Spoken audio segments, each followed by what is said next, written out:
Hi, I'm Mike. And I'm Becky. This is the Mike and Becky Show.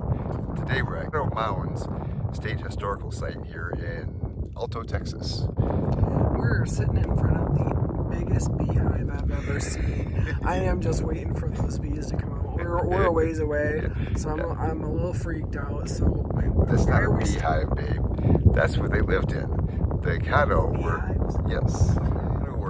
hut builders. That's a thatched hut. We've sat here a while and we haven't seen any bees coming in or out of this.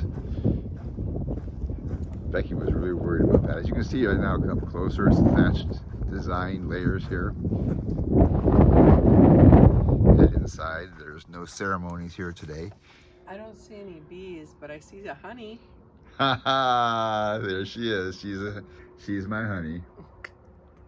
There are young saplings here on the posts, and then they've had smaller ones that they bend all the way to the roof, which is probably about 20 feet high. So I imagine this is really about 20 by 20. And in the museum, they showed where between these two posts here like this, they would fashion a cot, or at least a place to lay. And so you probably figure 1, 2, 3, 4, 5, 6. You might get 6 or 8 people on each side of this sleeping. And then if you put them in bunks higher up, then you could probably get double that in here. And maybe some people sleeping on the floor as well. So an extended family would be able to live in something like that, probably 15 or 20 people. Not all Indians lived in teepees, Yes. the Westerns. And in the very, very background, we'll go closer to it later on, is a burial mound. We're standing here in front of the burial mound site. It was the place where civic leaders and religious leaders were buried, much like cultures say, like the Egyptians. The leaders were buried with food, water, ceramics.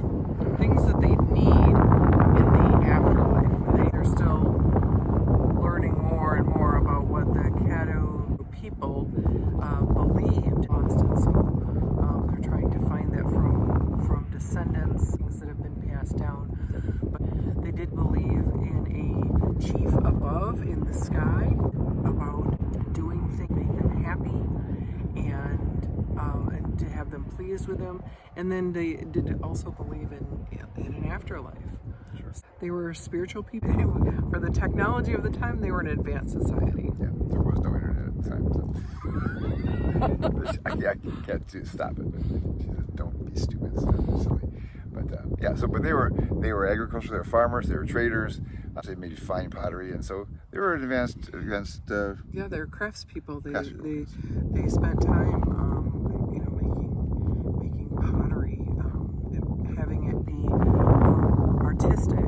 That it wasn't just utilitarian. Yeah, utilitarian. Okay, so we're off to the Camino Real next. So, okay, stay with us. Okay, well, we found the road, but what is it called? El Camino Real. Actually, it's the Spanish called it El Camino Real de los Tejas, because they called the Caddo Indians Tejas. Yep. And so it kind of sounds like Texas to me. Yeah, I know. Yeah. It translates out for us to the King's Royal Road of Tejas. Yep. And as you can see, it goes all the way to Mexico City or to Natchitoches, Louisiana. That's 144 miles that way. Yep. And Mexico City is 1,110 miles that way. So we got a long walk ahead of us, I guess. Either way. We got south or east, I don't know. But so I imagine it stopped where it did in Louisiana because it kind of ran into the French. Do you think this was just one road?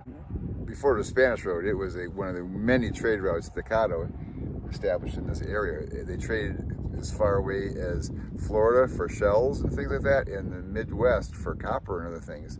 This is the one that became famous because the Spanish used it to get in here from Mexico City, and Mexico Anglos coming into Texas used it as a gateway into Texas. So it's a very, very famous road. So we're just kind of, at the crossroads here. Yes, there's another crossroad in Nacogdoches, and that's why it's the original first town in Texas, because of the intersection of two Spanish roads. Oh. More about that when we give you That the makes history of sense. Nacogdoches. Okay.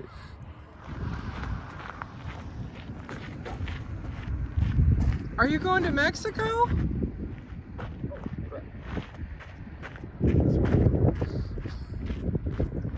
When I get to Louisiana.